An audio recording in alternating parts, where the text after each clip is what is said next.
ये है Drake passage, दुनिया का सबसे खतरनाक समुद्री रास्ता जिसे हजारों साल से इंसान अवॉइड करते आए हैं। बहुत से लोगों के ख्याल में पैनामा कैनाल बनाने का मेन पर्पस ये था कि अमेरिका की ईस्टर्न कोस्ट को छोटे रूट से साउथ अमेरिका और बाकी दुनिया से कनेक्ट किया जा सके, और ये बात ठीक भी है। मगर ये कैनाल बनाने की सिर्फ यही एक वजह नहीं थी। पैनामा कैनाल बनाने की एक और बहुत बड़ी वजह ये भी थी कि सारे समुद्री जहाज अंटार्कटिका और केप हॉर्न के दरमियान इस 620 मील के एरिया को अवॉइड करना चाहते थे। ये वो पॉइंट है जहाँ पैसिफिक, अटलांटिक और सदर्न ओशन आपस में मिलते हैं। लेकिन इस एरिया को ड्रेक पैसेज क्यों कहते हैं, और आखिर यहाँ पर ऐसा होता क्या है जिसकी वजह से आज भी यहाँ से गुजरना मौत के मुंह से गुजरने जैसा है? ये जवाब जानने के लिए हमें जाना पड़ेगा 15वीं सदी में, जब फ्रांसिस ड्रेक नाम का एक समुद्री डाकू पूरे अटलांटिक ओशन में खौफ की अलामत बना हुआ था। ये वो टाइम था जब ब्रिटिश और स्पेनिश एम्पायर्स दुनिया का कंट्रोल लेने की कोशिश में थे।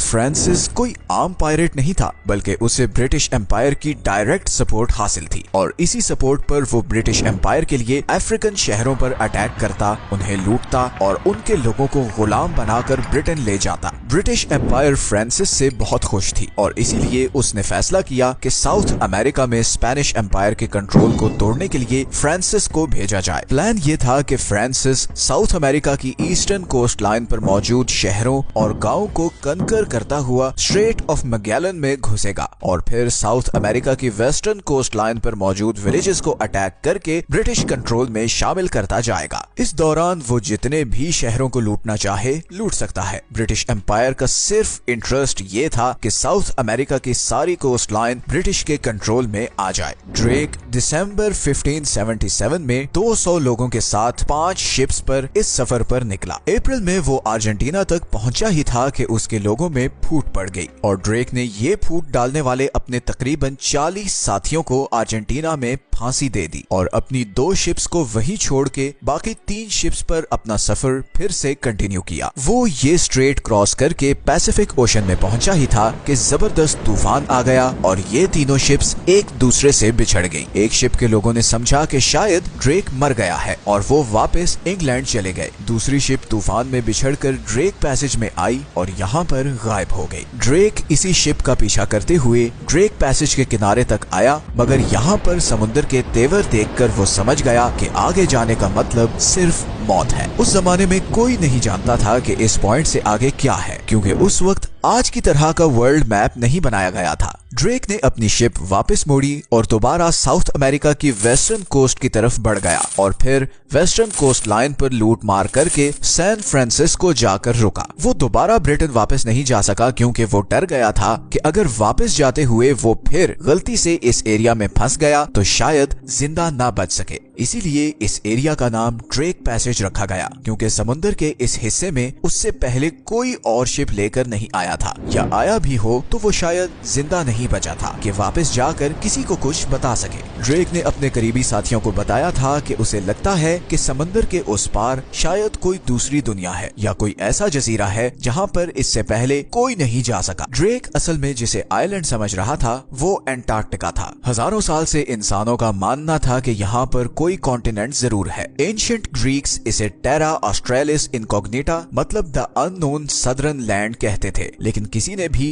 अपनी आंख से इसे नहीं देखा था। 17th सेंचुरी में ब्रिटिश एक्सप्लोरर कैप्टन कुक इसी सदर्न कॉन्टिनेंट की खोज में निकला। वो ये सारा अटलांटिक ओशन क्रॉस करके साउथ ओशन में घुस गया, मगर उसे अंटार्कटिका नजर नहीं आया और वापस आते हुए उसकी शिप इसी ड्रेक पैसेज में फंस गई और वो बहुत ही मुश्किल से वहाँ से जान बचाकर निकला। कैप्टन कुक दोबारा कभी इस समुद्र में नहीं गया। हालांकि ये वो कैप्टन कुक था जो उस वक्त का सबसे बड़ा एक्सप्लोरर माना जाता था। इसी कैप्टन कुक ने न्यूजीलैंड को डिस्कवर किया था और इस स्टोरी को हम इस वीडियो में कवर कर चुके हैं। कैप्टन कुक ने अपने जर्नल में लिखा था कि इस सदर्न कॉन्टिनेंट को डिस्कवर करने का रिस्क इतना बड़ा है कि शायद ही कोई इंसान इधर तक आए जहां तक मैं आया हूं। अब यहाँ पर आपके जहन में सवाल होगा कि आखिर ये ड्रेक पैसेज इतना डेंजरस क्यों है? दुनिया में और जगहों पर भी तो ओशंस आपस में मिलते हैं, तो फिर यहाँ पर ऐसा क्या है? असल में ड्रेक पैसेज वो पॉइंट है जहाँ पर अंटार्कटिका के ठंडे और अटलांटिक और पैसिफिक के गर्म पानी के ओशंस आपस में मिलते हैं और इस मिलाप के नतीजे में पानी का फ्लो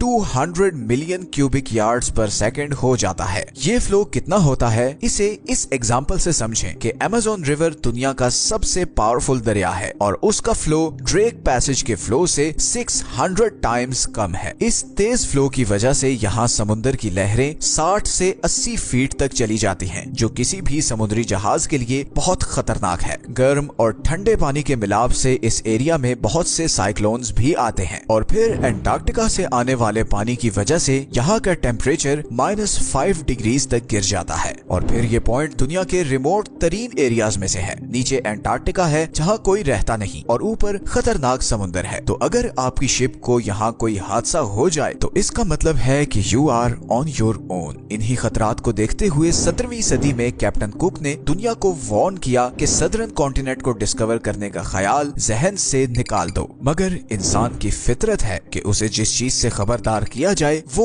उसकी खोज जरूर लगाता है। और ऐसा ही हुआ। 20th सेंचुरी के आते ही हर तरफ एक्सप्लोरेशंस और डिस्कवरीज का क्रेज हो गया। सब एक्सप्लोरर्स की नजरें अब साउथ पोल पर थीं। 1914 में मशहूर ब्रिटिश एक्सप्लोरर अर्नेस्ट शैकल्टन ने एंटार्क्टिका को एक्सप्लोर करने का इरादा किया। अटलांटिक ओशन को क्रॉस करते हुए वो जब इसी ड्रेक पैसेज के पास पहुंचा तो समुद्र की लहरों ने उसकी शिप को इधर बर्फ के ग्लेशियर्स में ढकेल दिया और उसकी शिप मुकम्मल तबाह हो गई। अर्नेस्ट ने अपने कुछ साथियों को इधर बर्फ पर उतारा और बाकी 5 साथियों को लेकर एक छोटी सी लाइफ बोट में करीब ही किसी आइलैंड की तलाश में निकला ताकि कहीं से हेल्प ले सके। 1 महीना समुद्र में भटकने के बाद आखिरकार अर्नेस्ट साउथ जॉर्जिया आइलैंड पहुंच गया, मगर इस 1 महीने में उसने जो कुछ एक्सपीरियंस किया उसको उसने कुछ ऐसे लिखा कि this is the worst and most dangerous part of our world's oceans, और मेरा इस आइलैंड तक पहुंचना किसी मिरेकल से कम नहीं है। अर्नेस्ट ने ये भी कहा कि Antarctica is the last great journey left to man. अगले 3 महीनों में 3 अटेम्प्ट्स करके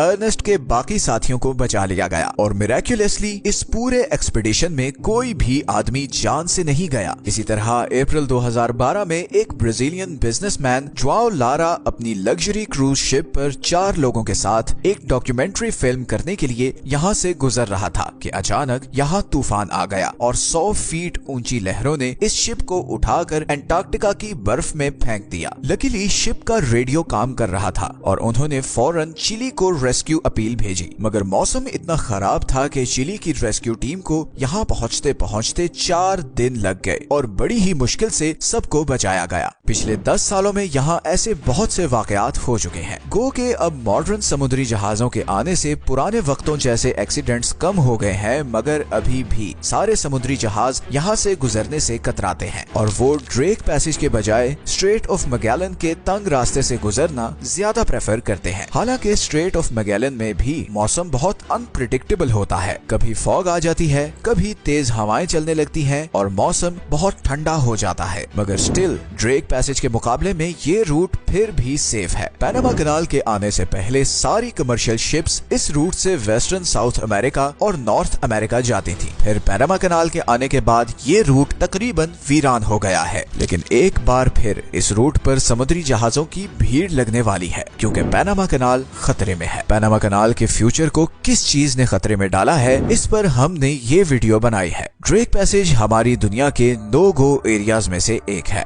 लेकिन ये गैप हमारी दुनिया के लिए बहुत जरूरी भी है क्योंकि एंटार्क्टिका की बर्फ जब पिघलती है तो सारा पानी यहीं से दुनिया के बाकी समुद्रों में जाता है। ये ड्रेक पैसेज एक एग्जाम्पल भी है कि हमारी टेक्नोलॉजी जितनी भी महान हो जाए, नेचर के सामने हम आज भी उतने ही बेबस हैं जितने हजारों साल पहले थे। अगर आपको ये वीडियो अच्छी लगी है तो चैनल को सब्सक्राइब जरूर कर लें। आपके लिए तो शायद ये छोटी सी चीज हो, मगर हमें इससे बहुत मोटिवेशन मिलती है। मिलते हैं नेक्स्ट वीडियो में एक और इंटरेस्टिंग टॉपिक के साथ। अपना ख्याल रखें। अल्लाह हाफिज।